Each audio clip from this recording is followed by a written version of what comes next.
আমাদের দেশে ঢাকা শহর সহ অন্যান্য শহরগুলো যানজট নিরসনের জন্য আমরা যতই ফ্লাইওভার রাস্তাঘাট প্রশস্ত করি আর মেট্রো রেল করি, যানজট কখনোই মুক্ত হবে না, বরঞ্চ যানজট আরও বাড়বে। যতক্ষণ পর্যন্ত আমরা গাড়ি রাস্তায় নামানোর যে অনুমোদন আছে এগুলো নিয়ন্ত্রণ করতে না পারবো, ততক্ষণ পর্যন্ত আমরা যানজট নিরসন করতে পারবো না।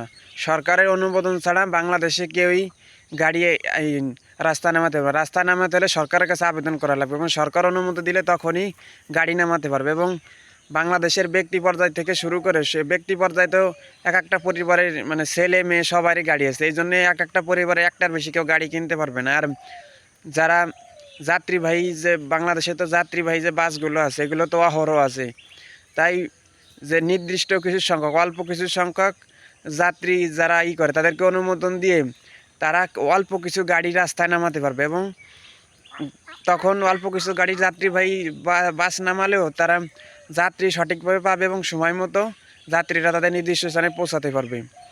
আর যারা এই যে অটো রিক্সা সিএনজি আছে এদেরকে লাইসেন্সের ব্যবস্থা করতে হবে এবং এরাও সরকারি অনুমোদন ছাড়া সরকারের কাছে আবেদন করার পর তারপর অটো রিক্সা কিংবা সিএনজি এগুলো কিনতে পারবে তখন। এবং কি প্রতি বছর অটো রিক্সা সিএনজি মাহেন্দ্র এগুলো নির্দিষ্ট সংখ্যক অনুমোদন দিতে হবে, অল্প কিছু সংখ্যক সরকারের অনুমোদন ছাড়া রাস্তায় নামাতে পারবে না।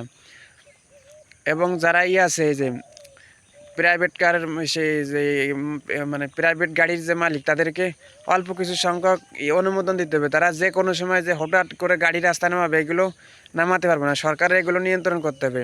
তাহলে আমাদের এদেশ যানজট মুক্ত হবে, আর নাই কোনো দিন যানজট মুক্ত হবে না। এবং সরকার যখন একটা গাড়ি অনুমোদন দেবে যে এই কয়টা বছর এই গাড়ি রাস্তায় চলতে পারবে, এরপরে সিজ করা লাগবে আর না আর তা না হলে আইনানুগ ব্যবস্থা নেবে, তাহলে এদেশে ফিটনেস মুক্ত গাড়ি এবং ফিটনেস মুক্ত গাড়ি বাংলাদেশ হবে।